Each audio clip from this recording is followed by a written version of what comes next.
YCP ఆరోపణలపై మంత్రి Nara Lokesh serious అయ్యారు. తనపై చేసిన ఆరోపణలను నిరూపించాలంటూ ఇప్పటికే ఓపెన్ ఛాలెంజ్ విసిరారు.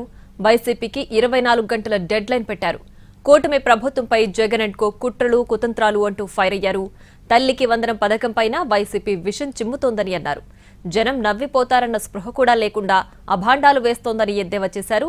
తల్లికి వందనంలో మినహాయించే 2,000 లోకేష్ లాగేసుకున్నారంటూ దిక్కుమాలిన ఆరోపణలతో వైసీపీ బరితెగింపు ట్వీట్ చేసిందని మండిపడ్డారు.